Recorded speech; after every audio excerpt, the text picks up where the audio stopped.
Jonathan Capehart, I guess he no longer has his propaganda column at the Bezos Post, hemorrhaging people over there as I guess Bezos is living up to his word to try to provide a little bit more balance to the Washington Post, to the Bezos Post editorial staff. I don't know.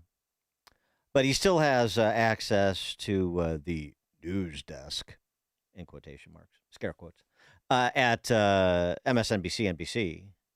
And he and his buddy from Politico had the honor of platforming John Brennan's competing propaganda in a way that normally is reserved only for Nicole Wallace. This is Brennan over the weekend continuing to do his own damage control over the documents released by Tulsi Gabbard. Take a listen to what he had to say. It won't surprise you. We've been looking at this evidence, as you said, for 8 years. We know what the truth is. What's she doing there? I think she's projecting.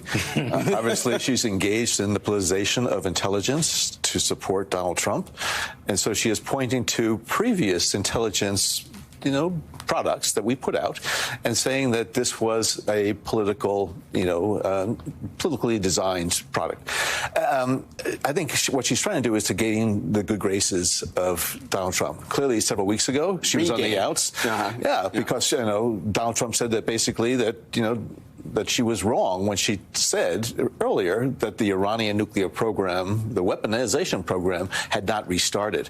And so I think they were seeing that she was not being invited to meetings. She was not in the confidence of Donald Trump and others. And so in a very, I think, hurried sort of exposition here of information, she puts this out. I wish she would look at the evidence. I wish she would look at the assessment. I wish she would look at the reviews that were done. But clearly, she is not interested in the facts. She's not interested in the truth. She's just interested in trying to cast aspersions at intelligence professionals who really did their best under difficult circumstances in 2016 when Russia was fully engaged in this election interference. That's how a professional prevaricator like John Brennan does it. Hey, John, what about, first of all, I don't think Tulsi Gabbard was ever on the outs, but let's just stipulate that she was. And this is all about her currying favor. What about John Ratcliffe? Former federal prosecutor, member of Congress, CIA Director. Was he on the outs? If he wasn't, how do you explain his role in the declassification of these documents? Kash Patel, Dan Bongino? They on the outs? And, by the way, just explain to us how it wasn't politicized. You didn't politicize Intel. They're doing it. Speaking of projection, right? Claiming projection while projecting. That's a nice little trick of the trade. So you knew one thing in the summer of 2016, and as we talked about all week last week, reminding again today, John Ratcliffe reminded people in his discussion with Maria Bartiromo on the topic over the weekend, said you knew one thing in 2016, that the Steele dossier was bogus, and it was, and that the Hillary Clinton campaign, per U.S. Intel's interception of Russian communications, that Hillary Clinton campaign was plotting this smear job against Trump, baseless smear job, which is there any other kind of smear job? And yet you testified to something very else in March of the following year. Said it was never used, Steele dossier was never used to inform the Intel assessment. But in your private notes, we know because of these declassified documents that in fact it was. And that you used it as the basis to overrule the people that you handpicked to do the intelligence community assessment. So what happened there? I mean, just why can't somebody just ask him? We know from the declassified documents you were doing one thing, and we know from your public testimony that you said something very different under oath. Reconcile the two. I'm sure a patriot like John Brennan would have no problem that he'd welcome the opportunity to clarify the situation. I have no doubt. Maybe we'll get him on this show. if he can pull himself away from MSNBC for 5 minutes. Stephen Bucci served America for 3 decades as an Army Special Forces officer and top Pentagon official.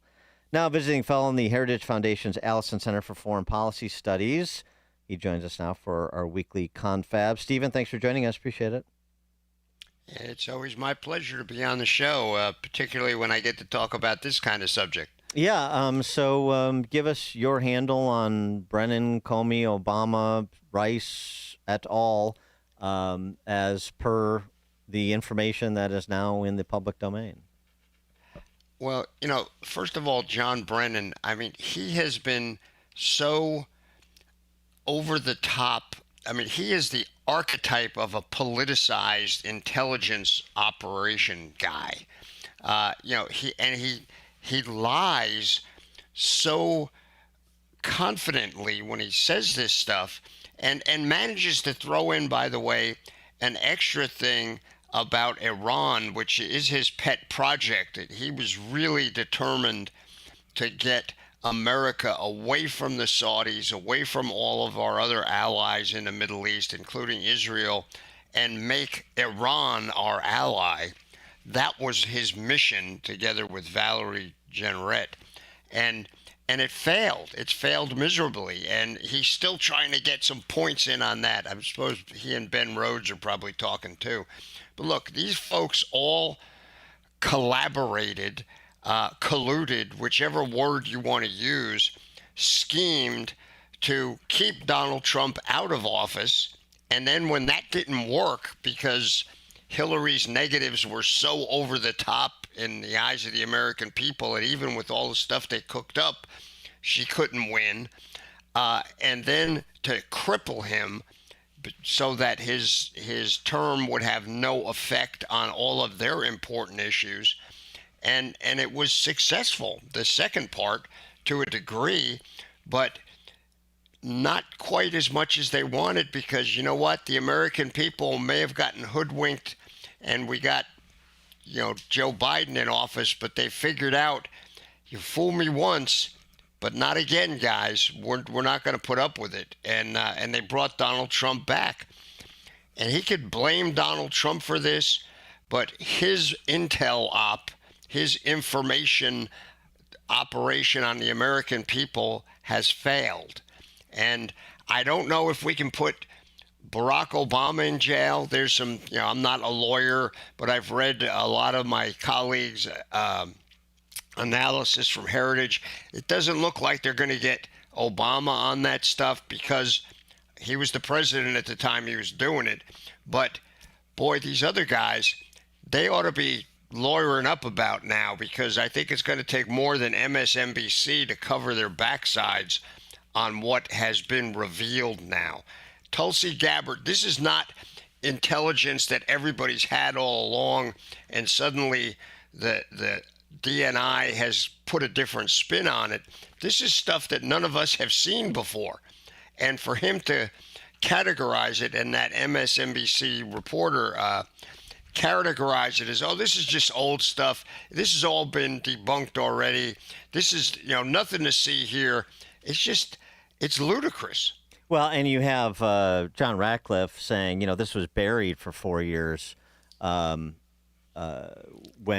Trump had his first term, and then you've got the sideshow going on with the Russian collusion hoax and the and then the impeachment that follows, and all of the other efforts to, as you say, stymie the administration, Trump's first go around, and then Biden gets back in, and so it's memory hold again, and so now we're just getting to this, and there's more to come, including a declassification of the annex in John Durham's report Ratcliffe was talking about this weekend.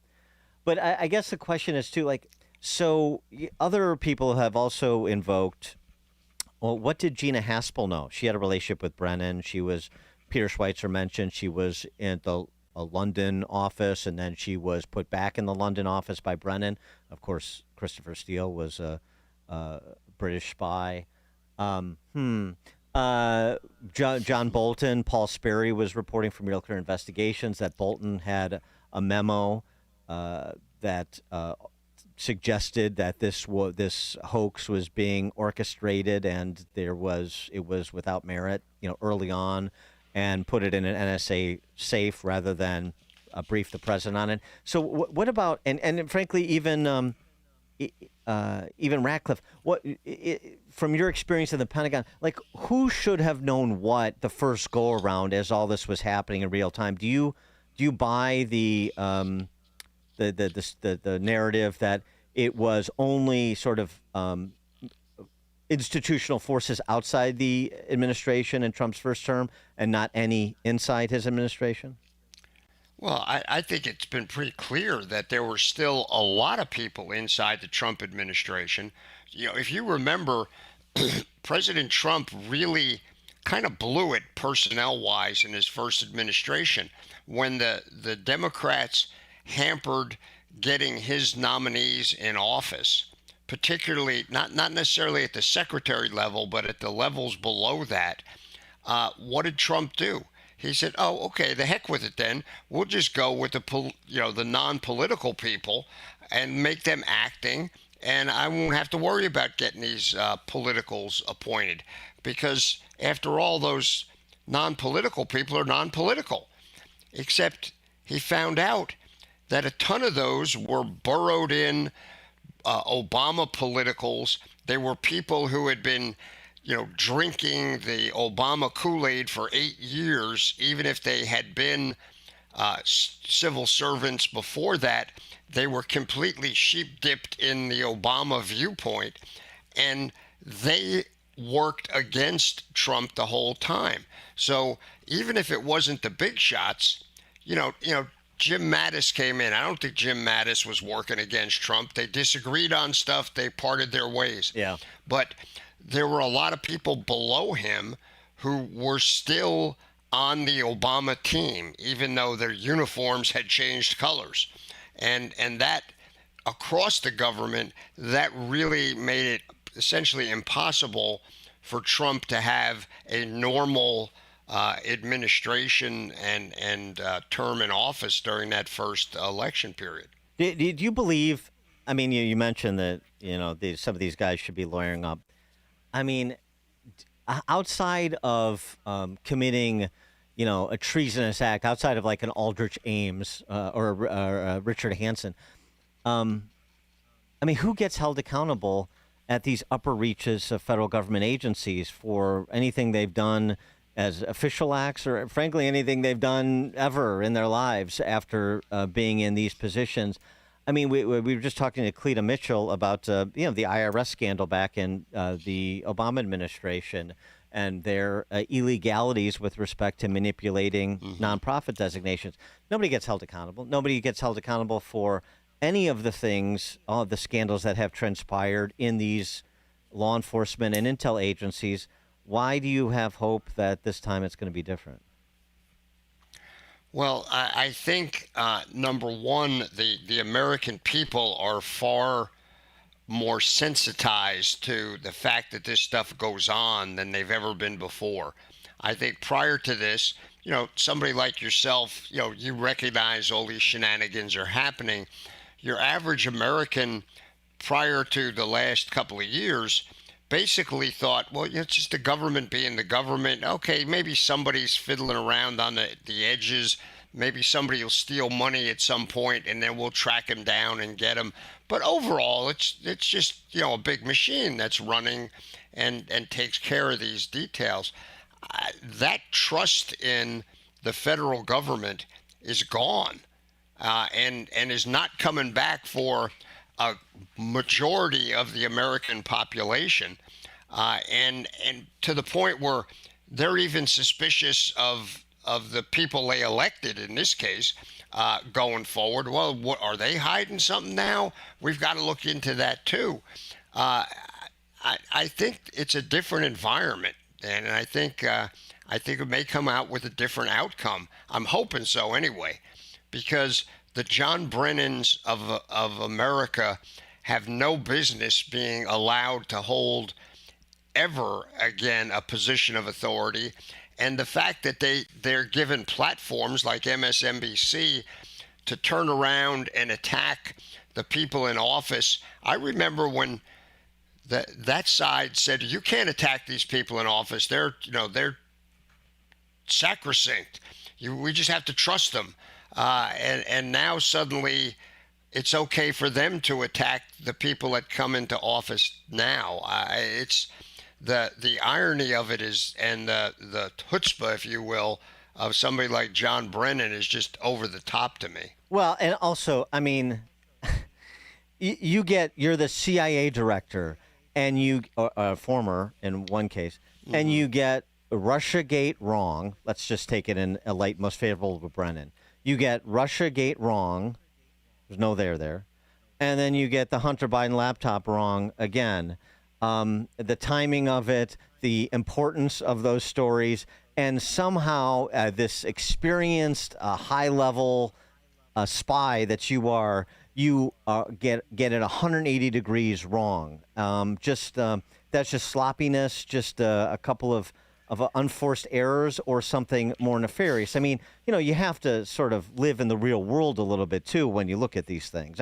I sense a pattern, Yeah. 100% a pattern, with malice aforethought. And look, John Brennan is a liar.